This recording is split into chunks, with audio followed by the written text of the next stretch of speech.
Thank you for joining and checking out the yearly, or should I say end of yearly occurrence. Let's have a drink together. Me, you, nice cold zesty drink. Pour it into this, got atmospheric effect.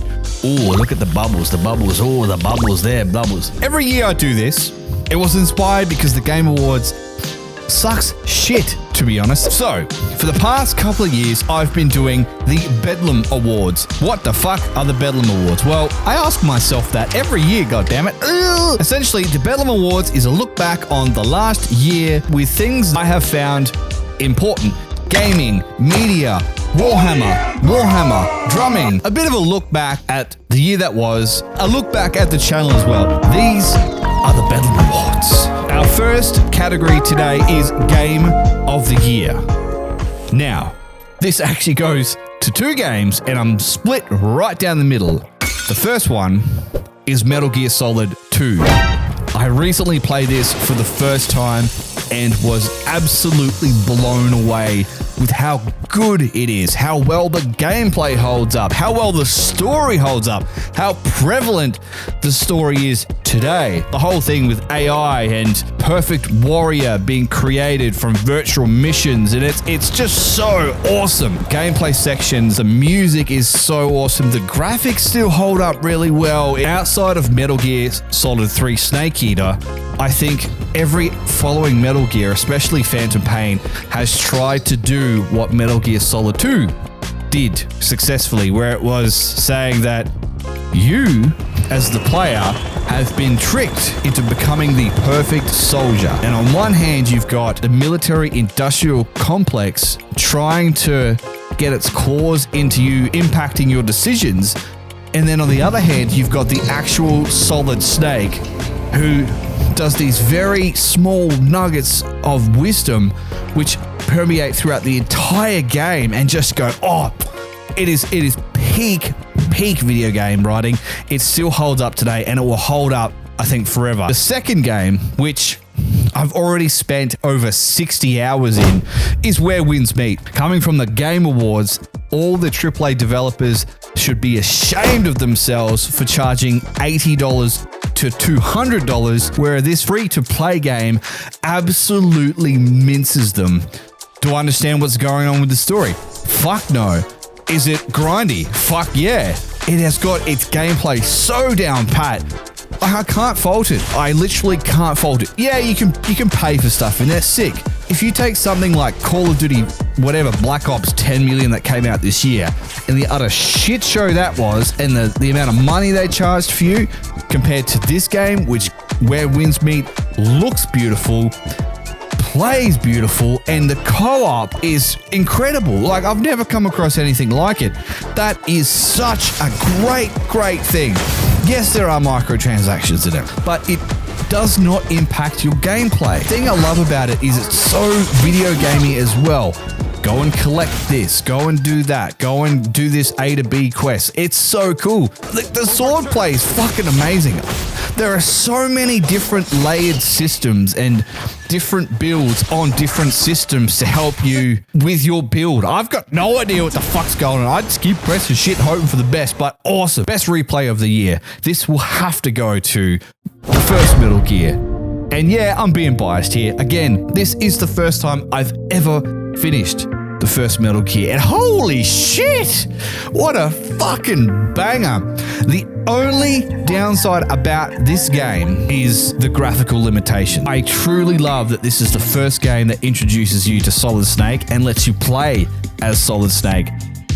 I can't fault it. The story is wicked. It's crazy how these themes was so nailed back then about like corrupt governments. Everything is not as it seems. It's so well done and well thought after, but also the mini subplot with Otagon being in love with Sniper Wolf and then having to come to terms with her dying. It's just so well done. And the gameplay, it is fucking amazing. That's why it's best replay of the year. All right, we've got to move on. Best Warhammer book. Now, this is actually covering a video I did earlier in the year, so that was subtle foreshadowing.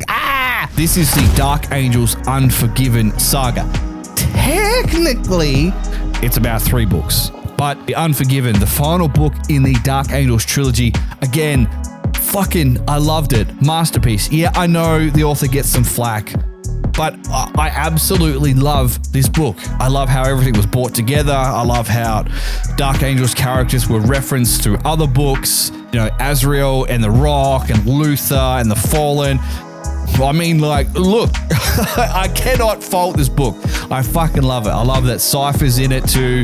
And Cypher's just running an absolute mark, and he's, you know, is he good, is he bad, we don't know. So even if you're not a Dark Angels fan, this is a fantastic Space Marines book. All right, moving on to the Warhammer model of the year. And you got it right. This goes to Lazarus and Azrael, my favorite models, and a little bit tricky. Both have just this commanding presence. I really like how they both turned out. I painted them slightly differently with this. So Azrael, I did a base coat of the standard Chaos Black. I wanted his Caliban Green to have a darker tint to it, whereas Lazarus is the first Primaris Marine. That book is amazing as well. I wanted him to have a slightly brighter green. She based him with Grey Seer, and that I was actually really surprised with how Grey Seer makes Caliban Green pop. Moving on to best non-Warhammer book. I love how that's the fucking it's Warhammer book and everything else is out there. So this was Carl Jung's The Red Book. This is a very difficult one to try and describe, and it's essentially a book that Carl Jung, while he was having, some people call it a mental breakdown, some people call it having hallucinations. He calls it having an extremely active imagination. And what he would do is when he was kind of thrown into these visions, he was somehow able to stay conscious and also interact with essentially him asking the unconscious parts of himself questions to get a further understanding of what they mean. But this is, again, really hard to articulate based upon the theories that he put forth, such as archetypes, the unconscious archetypes, anima, the animus. Not an easy fucking read or listen. Amazing book. Definitely worth checking out if you're into that kind of stuff. Now, best retro game of the year. Now, this is Silent Hill 3. Amazing game. But I had a great time. I fucking loved it. I prefer Silent Hill 1 and 3's storyline with, you know, the cult and the gods and all that stuff, because I think that is the essence that gives the location of Silent Hill its power. A fantastic game.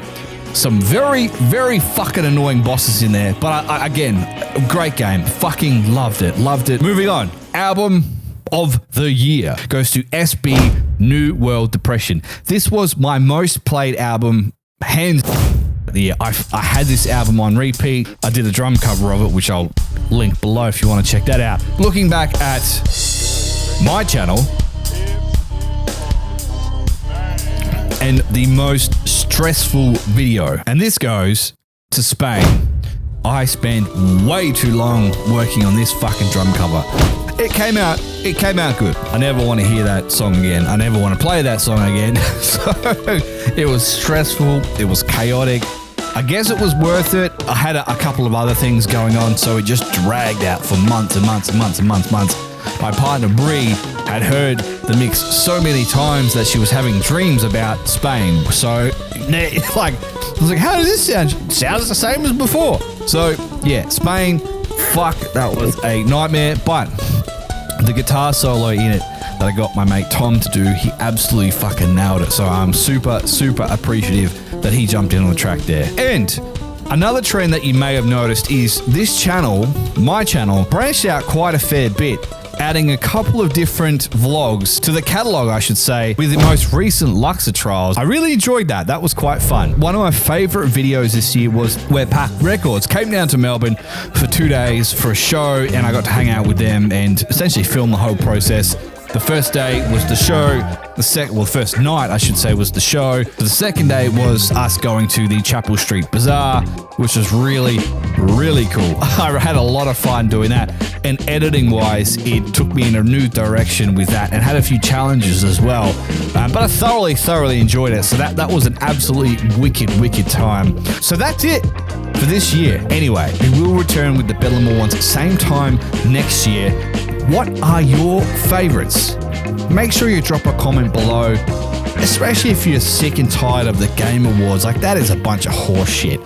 Anyway, I'm so thankful for you guys for taking the time to watch this video, but also stick around throughout the channel. There will be more to come this year. I've got a few really, really cool updates, which I'm so keen to share with you guys, which will come soon. Don't worry. But until then, have a wonderful, wonderful new year, and I'll see you guys around. Much love. Peace, peace. I'm out.